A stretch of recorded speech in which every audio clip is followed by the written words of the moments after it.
എല്ലാവർക്കും നമസ്കാരം. Welcome to text book. കഴിഞ്ഞ കുറച്ച് ദിവസങ്ങളായി എല്ലാവരും ഗുരുവായൂർ ദേവസ്വം ബോർഡുമായി ബന്ധപ്പെട്ടിട്ടുള്ള LD ക്ലർക്ക് പരീക്ഷയുടെ ചർച്ചയിലാണ് അല്ലെ. അപ്പൊ നമുക്കറിയാം ഈ വരുന്ന പരീക്ഷ അപേക്ഷിക്കാനുള്ള അവസാന തീയതി ഏപ്രിൽ 28 ആണ്. അപ്പൊ അതിനു മുമ്പായിട്ട് എല്ലാവരും പരീക്ഷയ്ക്ക് വേണ്ടി അപേക്ഷിക്കുക. അതിന്റെ സിലബസും അതിനോടനുബന്ധിച്ചുള്ള എല്ലാ കാര്യങ്ങളും ഇതിനോടകം തന്നെ നിങ്ങൾ മനസ്സിലാക്കി കഴിഞ്ഞിട്ടുണ്ടാകും. എങ്കിലും മലയാളം സിലബസുമായി ബന്ധപ്പെട്ടിട്ടുള്ള ഒരു ചർച്ചയാണ് നമ്മൾ ഇന്നിവിടെ നടത്താനായിട്ട് ഉദ്ദേശിക്കുന്നത്. സാധാരണ PSC പരീക്ഷകളിൽ കാണാറുള്ള പോലത്തെ ഒരു സിലബസ് അല്ല ദേവസ്വം ബോർഡിന്റെ പരീക്ഷയുടെ മലയാളം വരുന്നത്. അത് നമുക്കൊന്ന് നോക്കാം.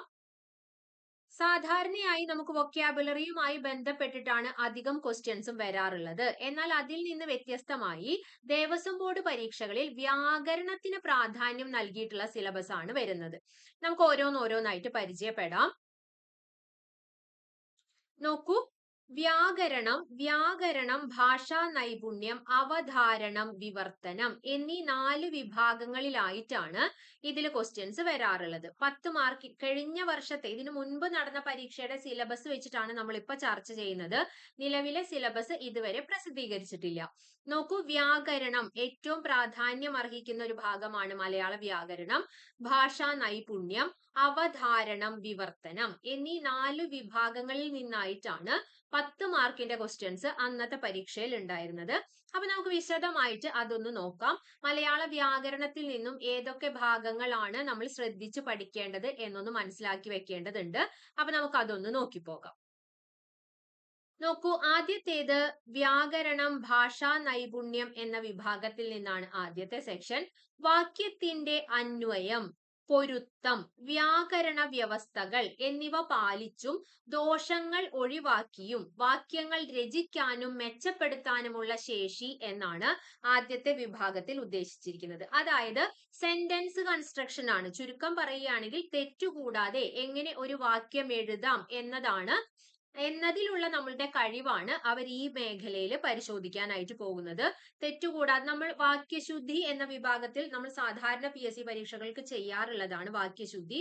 അതായത് ഒരു സെന്റൻസ് എങ്ങനെ തെറ്റുകൂടാതെ എഴുതാം എന്ന അർത്ഥത്തിൽ.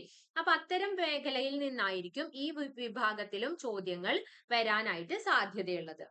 ഇനി രണ്ടാമത്തെ സെക്ഷൻ ആയിട്ട് പറയുന്നത് ലിംഗം, പുരുഷൻ, വിഭക്തി, കാരകം, വചനം, നാമപദങ്ങളുടെ സ്വരൂപം, നാമത്തോട് ചേരുന്ന പ്രത്യയങ്ങൾ, അവ മൂലമുണ്ടാകുന്ന അർത്ഥഭേദം എന്നിവ സംബന്ധിച്ച ധാരണ ഉൾക്കൊള്ളുന്നതാണ് രണ്ടാമത്തെ വിഭാഗം.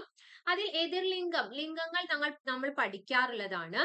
കൂടാതെ കാരകം എന്ന വിഭാഗം നമ്മുടെ സാധാരണ PSC പരീക്ഷയിൽ അങ്ങനെ ചോദിച്ചു കാണാറില്ല.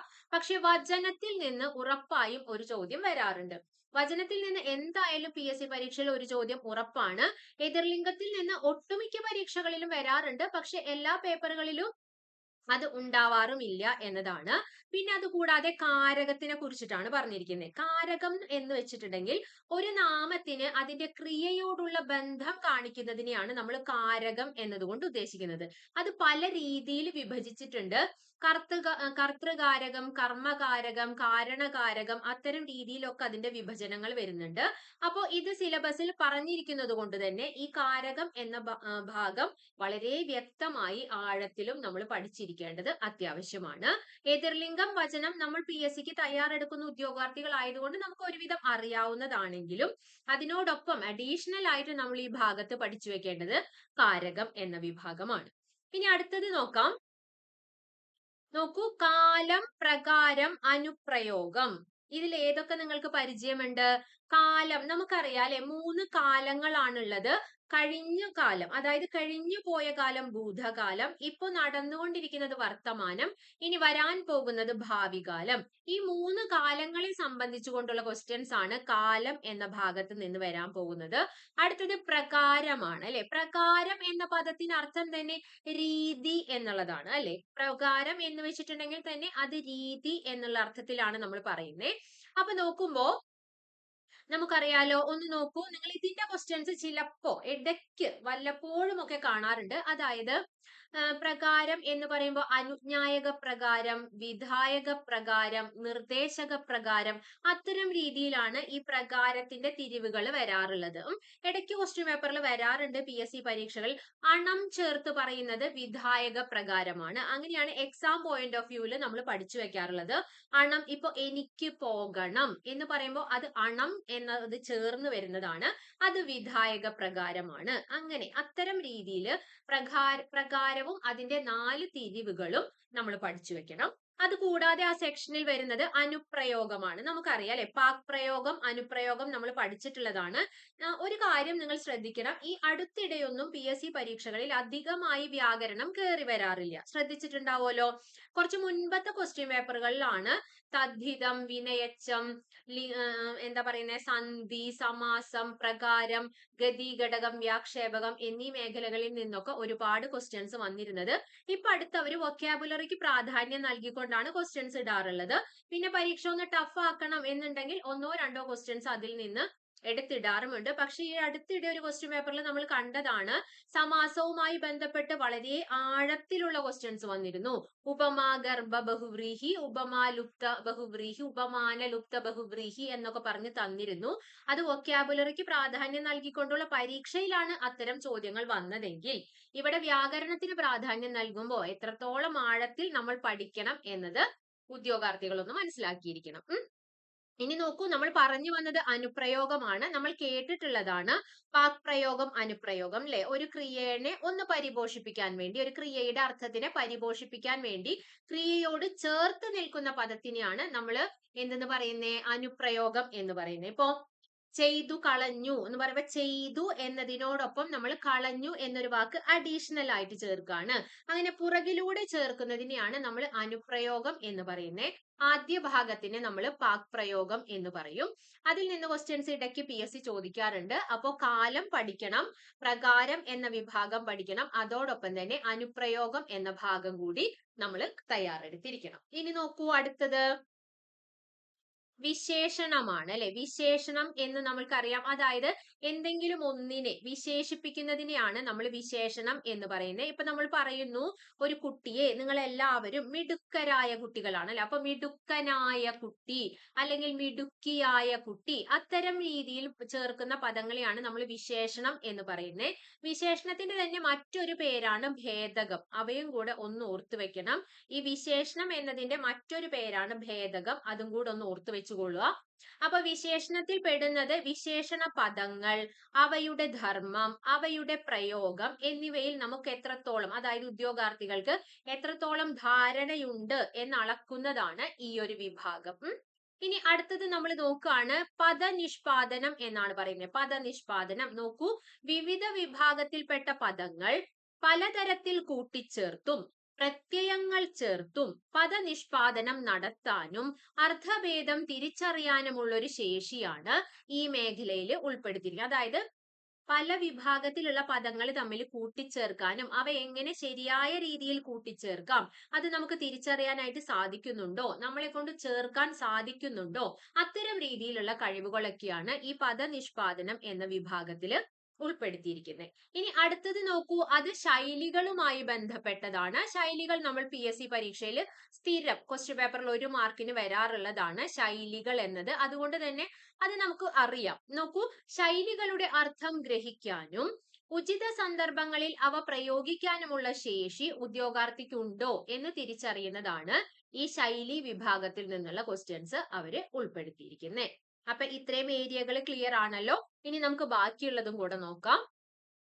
ആദ്യത്തെ സെക്ഷൻ, ആദ്യത്തെ വ്യാകരണം, ഭാഷാ നൈപുണ്യം എന്ന വിഭാഗത്തിൽ നിന്ന് ഇത്തരം 5 ഭാഗങ്ങളാണ് ഉൾപ്പെട്ടിരിക്കുന്നത്. ഒന്നുകൂടെ പറയാം. ആദ്യത്തേത് വാക്യശുദ്ധി പോലെ, അല്ലെ? എങ്ങനെ ശരിയായ രീതിയിൽ ഒരു സെന്റൻസ് തെറ്റുകൂടാതെ എഴുതാം എന്ന് പറയുന്നതാണ് ആദ്യത്തെ വിഭാഗം, വാക്യത്തിന്റെ അന്വയം എന്നത്. രണ്ടാമത്തത് ലിംഗം, കാരകം, വചനം എന്നിവ ഉൾപ്പെട്ടിട്ടുള്ളതാണ് രണ്ടാമത്തേത്. മൂന്നാമത്തേതാണെങ്കിൽ കാലം, പ്രകാരം, അനുപ്രയോഗം എന്നിവ ചേർന്നതാണ് മൂന്നാമത്തെ ഭാഗം. നാലാമത്തേത് വിശേഷണ പദങ്ങളും അവയുടെ ധർമ്മവും അവയുടെ പ്രയോഗവും ഉൾപ്പെട്ടതാണ് നാലാമത്തേത്. ഇനി അഞ്ചാമത്തെ പാർട്ട് എന്താ പറയുന്നത്? വിവിധ വിഭാഗത്തിൽപ്പെട്ട പദങ്ങൾ ചേർത്തെഴുതാനും പ്രത്യയങ്ങളൊക്കെ ചേർത്തിട്ട് അതെങ്ങനെ ശരിയായ രീതിയിലാക്കാം എന്ന രീതിയിൽ വരുന്നതാണ് അടുത്ത സെഷൻ. ഇനി ഇതിലെ അവസാന ഭാഗം എന്ന് പറയുന്നത് ശൈലിയാണ്. ശൈലികളുടെ ധർമ്മം, അവ എങ്ങനെ ഉചിതമായ സന്ദർഭത്തിൽ പ്രയോഗിക്കാനായിട്ട് സാധിക്കുന്നു, അത്തരം രീതിയിലുള്ളതൊക്കെയാണ് ഈ ശൈലി എന്ന വിഭാഗത്തിൽ പെടുന്നത്. അപ്പൊ മലയാളത്തിന്റെ ഫസ്റ്റ് സെഷനിൽ ഇത്രയും ഉപവിഭാഗങ്ങളാണുള്ളത്. അത് മനസ്സിലായിട്ടുണ്ടാവും എന്ന് കരുതുന്നു. രണ്ടാമത്തേത് അവധാരണമാണ്. അവധാരണം ഒന്ന് നോക്കണം. ഇത് നമ്മൾ സ്കൂൾ ക്ലാസ്സുകളിലൊക്കെ ചെയ്തിട്ടുള്ളതാണ്. ഒന്ന് നോക്കൂ. ഒരു ഗദ്യം തരും അല്ലെ? ഗദ്യം എന്ന് പറഞ്ഞാൽ ഒരു ഖണ്ഡിക പോലെ തരും. പദ്യമല്ല, ഗദ്യമാണ് തരുന്നേ. വ്യത്യസ്ത വിഷയങ്ങൾ പ്രതിപാദിക്കുന്ന ഗദ്യഭാഗങ്ങൾ വായിച്ച് അവയുടെ ആശയം ഗ്രഹിക്കുന്നതിനുള്ള ശേഷി അളക്കുക എന്നതാണ് ഈ ഭാഗത്തെ ധർമ്മം. അതായത് നമുക്കൊരു പാരഗ്രാഫ് തരും, എന്തിനെങ്കിലും കുറിച്ച് പ്രതിപാദിക്കുന്ന ഒരു ഖണ്ഡികയായിരിക്കും നമുക്ക് തരുന്നേ. നമ്മൾ അത് വായിച്ചതിന് ശേഷം, ഇപ്പൊ വലിയൊരു ഖണ്ഡികയാണെങ്കിൽ നമ്മൾ അത് വായിച്ചതിന് ശേഷം എന്ത് ചെയ്യണം? അതിന്റെ ആശയം ഒന്ന് സംഗ്രഹിച്ചെടുക്കാനുള്ള ഒരു ശേഷി നമുക്കുണ്ടോ എന്ന് കണ്ടെത്തുന്നതാണ് ഈ വിഭാഗം. ക്ലിയർ ആയി എന്ന് വിചാരിക്കുന്നു. അടുത്തത് പദ്യമാണ്. പദ്യം എങ്ങനെയാണ്? നമ്മൾ സ്കൂൾ ക്ലാസ്സുകളിൽ ചെയ്തിട്ടില്ലേ? ഒരു പദ്യഭാഗം തരും, നമുക്ക് അതിൽ നിന്ന് ക്വസ്റ്റ്യൻസ് ആണ് അല്ലെ? താഴെ ക്വസ്റ്റ്യൻസ് തരും, നമ്മൾ പദ്യം വായിക്കുക, ഇതിന്റെ ഉത്തരങ്ങൾ കണ്ടെത്തിയിട്ട് ഇപ്പൊ താഴെ തന്നിരിക്കുന്ന ചോദ്യങ്ങൾക്ക് ആ പദ്യഭാഗത്ത് നിന്ന് ഉത്തരം കണ്ടെത്തുക എന്നുള്ള രീതിയിലാണ് സ്കൂൾ തലങ്ങളിൽ നമ്മൾ ചെയ്യുന്നത്. ഇവിടെ നോക്കൂ, പദ്യം തന്നിട്ട് സാമാന്യ നിലവാരത്തിലുള്ള പദ്യമാണ്, അതായത് 10ാം ക്ലാസ് നിലവാരത്തിലുള്ള പദ്യഭാഗങ്ങൾ വായിച്ചിട്ട് അതിന്റെ ആശയങ്ങൾ ഗ്രഹിക്കുന്നതിനുള്ള ശേഷിയെ കുറിച്ചാണ് ഈ ഭാഗത്തിൽ പറയുന്നത്. അപ്പൊ ഗദ്യത്തില് വലിയൊരു ഖണ്ഡിക തരും, അതിന്റെ ആശയം ഒന്ന് സംഗ്രഹിക്കുന്നത് പോലെയും, അതേപോലെ പദ്യത്തിലാണെങ്കിൽ പദ്യഭാഗങ്ങൾ വായിച്ച് ആശയം ഗ്രഹിക്കുന്നതിനുള്ള ശേഷി നമുക്കുണ്ടോ എന്ന് മനസ്സിലാക്കുന്ന രീതിയിലുമാണ് അവധാരണം എന്ന വിഭാഗത്തിൽ നിന്ന് വരുന്നത്. മൂന്നാമത്തേത് വിവർത്തനമാണ്. വിവർത്തനം നമുക്കറിയാം, തർജ്ജമ എന്ന് പറഞ്ഞ് നമ്മൾ പഠിക്കാറുള്ളതാണ്. നോക്കൂ, പദങ്ങൾ, വാക്യങ്ങൾ, ശൈലികൾ. നമ്മൾ ഒരുപാട് പഴഞ്ചൊല്ലുകളും കാണാറുണ്ട് അല്ലെ? PSC പരീക്ഷയിൽ ഇംഗ്ലീഷിലാക്കി തന്നിട്ട് അതിന്റെ മലയാളം പഴഞ്ചൊല്ലേത് എന്നൊക്കെ നമ്മൾ ചോദിച്ച് കാണാറുള്ളതാണ്. അപ്പൊ പദങ്ങളാവാം, അല്ലെങ്കിൽ ഒരു വാക്യമാവാം, അല്ലെങ്കിൽ ശൈലിയാവാം. ഇവയുടെ ശരിയായ ഒന്നുകിൽ ഇംഗ്ലീഷിൽ തന്നിട്ട് മലയാളത്തിലേക്ക് വിവർത്തനം ചെയ്യാൻ പറയും, അല്ലെങ്കിൽ മലയാളത്തിൽ തന്നിട്ട് അത് ഇംഗ്ലീഷിലേക്ക് വിവർത്തനം ചെയ്യാൻ പറയും. ഇതാണ് വിവർത്തനം എന്ന വിഭാഗത്തിൽ വരുന്നത്. ഇങ്ങനെ 3 വിഭാഗങ്ങളിൽ നിന്നായി ആദ്യത്തേത് വ്യാകരണവും ഭാഷാ നൈപുണ്യവുമാണ്, രണ്ടാമത്തേത് അവധാരണം എന്ന വിഭാഗമാണ്, മൂന്നാമത്തേത് വിവർത്തനമാണ്. ഈ 3 പാർട്ടിൽ നിന്നുമായി 10 മാർക്കിന്റെ മലയാളം ചോദ്യങ്ങളാണ് മുൻപത്തെ സിലബസിൽ ഉണ്ടായിരുന്നത്. ഞാൻ പ്രത്യേകം എടുത്തു പറഞ്ഞു, ഇത് ഇപ്പോഴത്തെ സിലബസ് അല്ല, പുതിയ സിലബസ് നമുക്ക് വന്നിട്ടില്ല. അതിനു മുൻപുള്ള ദേവസ്വം ബോർഡ് പരീക്ഷകളിലെ സിലബസ് വെച്ചിട്ടാണ് നമ്മൾ ഈ വ്യത്യാസം കുട്ടികൾക്ക് പറഞ്ഞു മനസ്സിലാക്കി തന്നത്. ക്ലിയർ ആയിട്ടുണ്ടാവും എന്ന് വിചാരിക്കുന്നു. കാരണം എല്ലാവരും സാധാരണ മലയാളം എന്ന് പറയുമ്പോൾ എങ്ങനെയാണ് നമുക്കറിയാലോ, PSC പരീക്ഷകളിലെ മലയാളം എങ്ങനെയാണ് വരുന്നത് നമുക്കറിയാം. ആ സിലബസ് ഞാനൊന്ന് കാണിച്ചു തരാം. നോക്കൂ, സാധാരണ PSC പരീക്ഷകളിൽ നമ്മൾ കാണാറുള്ള സിലബസ് ഇതാണ് അല്ലെ? നോക്കിയേ, പദശുദ്ധി, വാക്യശുദ്ധി, പരിഭാഷ, ഒറ്റപ്പദം, പര്യായം, വിപരീതം, ശൈലികൾ, പഴഞ്ചൊല്ലുകൾ, സമാനപദം, ചേർത്തെഴുത്ത്, സ്ത്രീലിംഗം പുല്ലിംഗം, വചനം, പിരിച്ചെഴുത്ത്, ഘടകപദം എന്നിങ്ങനെ 13 വിഭാഗങ്ങളിൽ നിന്നാണ് 10 മാർക്കിന്റെ മലയാളം ചോദ്യങ്ങൾ നമുക്ക് ഉണ്ടാവാറുള്ളത്. ഇത് തന്നെയാണ് 10th ലെവലിനും ഡിഗ്രി ലെവലിനും +2 ലെവലിനൊക്കെ PSC തന്നിരിക്കുന്ന സെയിം സിലബസ്. ഇതിൽ വ്യാകരണത്തെ കുറിച്ച് ഒന്നും പരാമർശിക്കുന്നില്ലെങ്കിലും ഈ പിരിച്ചെഴുത്ത് ചേർത്തെഴുത്ത് ഭാഗത്ത് നിന്ന് സന്ധി ക്വസ്റ്റ്യൻസും ഘടകപദം ഭാഗത്ത് നിന്ന് സമാസത്തിന്റെ ക്വസ്റ്റ്യൻസും വരാറുണ്ട്. ശ്രദ്ധിച്ചിട്ടുണ്ടാവുമല്ലോ. പിന്നെ അത് കൂടാതെ തദ്ധിതം വിനയച്ചം, നമ്മുടെ തദ്ധിതം വിനയച്ചം, പിന്നെന്താ നമുക്ക് വരാറുള്ള ഗതി, ഘടകം, വ്യാക്ഷേപകം, അത്തരം രീതിയിലും ക്വസ്റ്റ്യൻസ് കടന്നു വരാറുണ്ട്. പക്ഷെ ഈ പരീക്ഷകൾക്ക്, ഇപ്പൊ നമ്മ പറഞ്ഞ ദേവസ്വം ബോർഡ് പരീക്ഷകൾക്ക് വ്യാകരണത്തിന് പ്രാധാന്യം ഉള്ളത് കൊണ്ട് തന്നെ കാരകം, പ്രകാരം, പിന്നെ നമ്മുടെ വാക്യശുദ്ധി, വാക്യങ്ങൾ എങ്ങനെ തെറ്റുകൂടാതെ സൃഷ്ടിക്കാം, അത്തരം രീതിയിലൊക്കെ ഒരുപാട് വ്യാകരണ ക്വസ്റ്റ്യൻസ് കടന്നു വരാനുള്ള സാധ്യത കാണുന്നുണ്ട്. അപ്പൊ നമുക്ക് നോക്കാം അല്ലെ, മുൻ വർഷങ്ങളിൽ എങ്ങനെയായിരുന്നു, അത്തരം രീതിയിൽ ആ മേഖലകളിൽ നിന്ന് എങ്ങനെയാണ് ചോദ്യങ്ങൾ വന്നത് എന്ന് കൂടെ നമുക്കൊന്ന് നോക്കിയിട്ട് പോകാം. നോക്കൂ, ആദ്യത്തെ ചോദ്യം ഞാൻ എക്സാമ്പിൾ പോലെ 1-2 ക്വസ്റ്റ്യൻസ് കൊണ്ടുവന്നതാണ്. നമ്മൾ പറഞ്ഞിരുന്നല്ലോ തെറ്റുകൂടാതെ എങ്ങനെ ഒരു വാക്യം എഴുതാം എന്ന വിഭാഗത്തിൽ നിന്ന് വന്നൊരു ക്വസ്റ്റ്യൻ ആണ്. നോക്കൂ, തോമസും സെബാസ്റ്റ്യനും നടക്കുകയും ചെയ്തു. ഈ വാക്യത്തിൽ വ്യാകരണ തെറ്റുണ്ടോ? ഉണ്ടെങ്കിൽ അത് ഏതു ഭാഗത്താണ് എന്നാണ് ചോദിച്ചിരിക്കുന്നത്. തോമസും സെബാസ്റ്റ്യനും നടക്കുകയും ചെയ്തു. ഈ വാക്യത്തിൽ വ്യാകരണ തെറ്റുണ്ടോ? ഉണ്ടെങ്കിൽ അത് ഏതു ഭാഗത്ത് എന്നാണ് ചോദിച്ചിരിക്കുന്നത്.